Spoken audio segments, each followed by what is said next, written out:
Chers enfants du CM1, bonjour. Voilà, nous sommes dans cette préparation de Noël où nous avançons semaine après semaine vers cette fête de la Nativité du Seigneur et on poursuit notre catéchisme avec le peuple juif qui est dans le désert. On fait mémoire un peu de ce que l'on a vu avant. Le peuple juif sort de l'Égypte en traversant la mer Rouge qui va s'ouvrir en deux et ils vont traverser à pied sec la mer Rouge pour arriver dans le désert. Dans le désert, ils reçoivent les 10 commandements, ils vont apprendre à faire confiance au Seigneur qui va leur donner à manger à travers la manne, mais aussi à boire à travers l'eau qui va couler du rocher lorsque Moïse tapera avec son bâton sur le rocher. Ils arrivent devant la terre promise, Israël, et là, ils refusent d'entrer parce qu'ils ont peur. Ils se disent, ce pays est occupé par des peuplades, et donc on ne veut pas entrer. Le cadeau que Dieu nous fait, on ne l'accepte pas. On ne fait pas confiance au Seigneur. Alors, voilà que Dieu les punit en leur disant, vous allez passer, résultat, 40 ans dans le désert à errer. Ce n'est pas une punition comme quand tu fais une bêtise, c'est une punition que le peuple juif se donne à lui-même, parce que, ils refusent le cadeau de Dieu, et donc ils vont errer pendant 40 ans dans le désert. Pourquoi 40 ? C'est le temps qu'il faut pour renouveler une génération.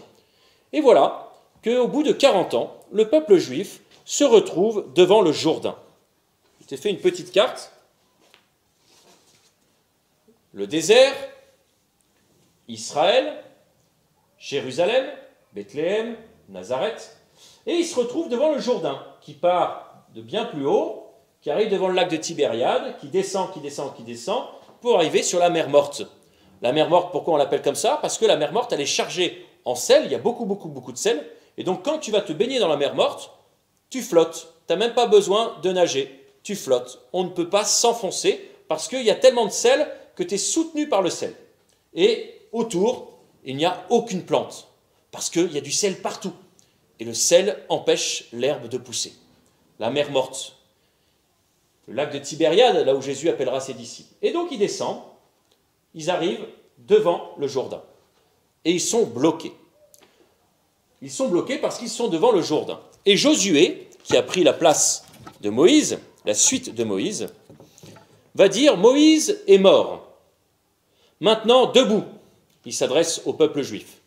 « Et passe le Jourdain que voici, toi et tout ce peuple, vers le pays que je leur donne. » Voilà ce que dit Dieu à Josué. « Sois fort et tiens bon. Sois sans crainte ni frayeur, car le Seigneur ton Dieu est avec toi dans toutes tes démarches. Ne crains pas, je serai avec toi dans tout ce que tu feras. » Voilà une magnifique phrase qui nous pousse à nous, qui vivons aujourd'hui, à faire confiance au Seigneur. Dieu est avec nous. Josué se leva de grand matin et ils partirent. Ils atteignirent le Jourdain, qui est ici, lui et tous les fils d'Israël, toutes les tribus d'Israël, les 12 tribus d'Israël. Et ces 12 tribus, arrivent devant le Jourdain et pour passer en terre promise, il faut traverser le Jourdain. Les prêtres, au bout de 3 jours, circulèrent au milieu du camp et ordonnèrent au peuple cet ordre. Lorsque vous verrez l'arche d'alliance du Seigneur, votre Dieu, et les prêtres lévites qui la portent, vous partirez vous aussi à leur suite et vous marcherez derrière elle afin de savoir le chemin que vous devez prendre, car jamais encore vous n'êtes passé par ce chemin. Tout nouveau. Voilà que le peuple juif arrive devant le Jourdain, et c'est tout nouveau. Ils ne connaissent pas le chemin, et c'est le Seigneur, à travers l'Arche d'Alliance, qui va passer devant eux, et qui va ouvrir le chemin. Et le Seigneur dit, gardez une distance entre vous, entre l'Arche d'Alliance, qui est sainte, qui est un peu le tabernacle, si tu veux, dans lequel sont enfermés les 10 commandements, la table des 10 commandements, un peu de manne aussi, et puis qui sont enfermés dans l'Arche d'Alliance justement pour faire mémoire de tout ce que le Seigneur a fait. Et puis Josué dit au peuple, sanctifiez-vous, car demain le Seigneur fera des merveilles au milieu de vous. Se sanctifier, ça veut dire quoi ? Ça veut dire préparer son cœur, exactement comme ce que l'on fait pendant l'Avent.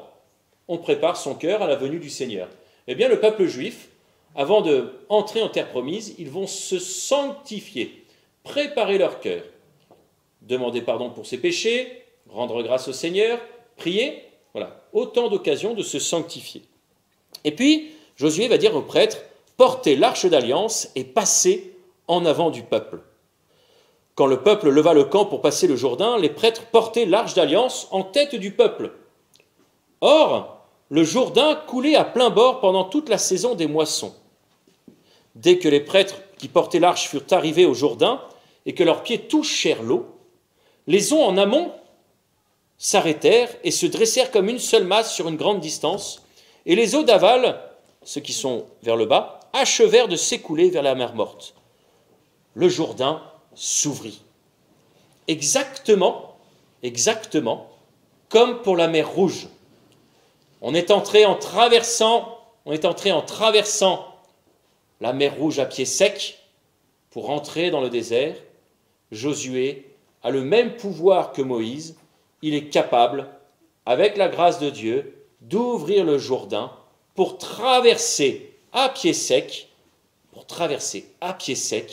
le Jourdain.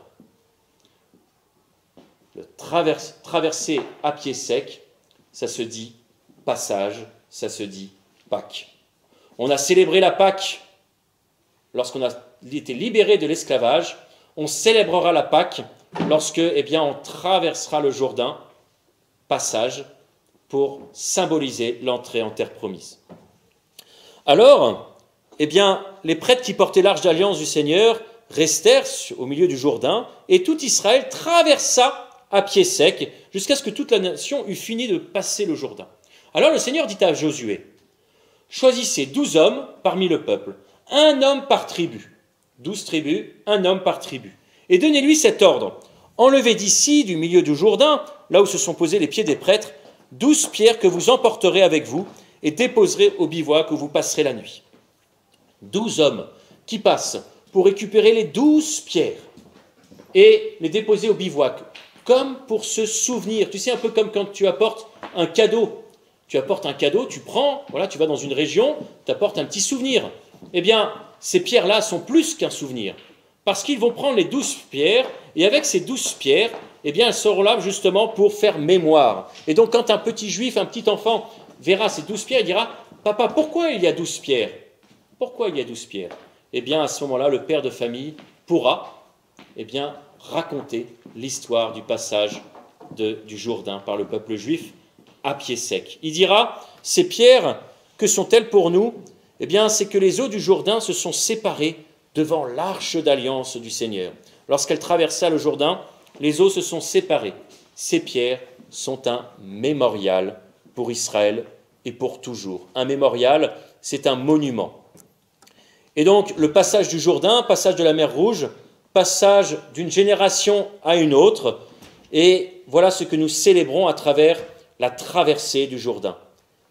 L'homme n'évite pas l'eau, mais avec la grâce de Dieu, il traverse à pied sec. C'est un moment capital. Pourquoi ? Parce que les prêtres portent l'arche d'alliance. Le peuple marche derrière, à distance de l'arche d'alliance. Et c'est l'arche d'alliance qui va ouvrir le chemin. Sois fort et tiens bon, car le Seigneur est avec toi, nous dit le psaume. Et alors, nous pourrons nous remémorer, là, les 10 paroles que Dieu a données à son peuple, enfermées dans l'arche d'alliance. Nous remémorer, comment nous mettons en pratique ces 10 paroles, ces 10 commandements. Nous remémorer, est-ce que je tiens bon, car le Seigneur est avec moi ? Est-ce que j'ai confiance dans le Seigneur ? Et puis, nous allons cheminer comme ceci jusqu'à Noël. Bonne journée et à très bientôt.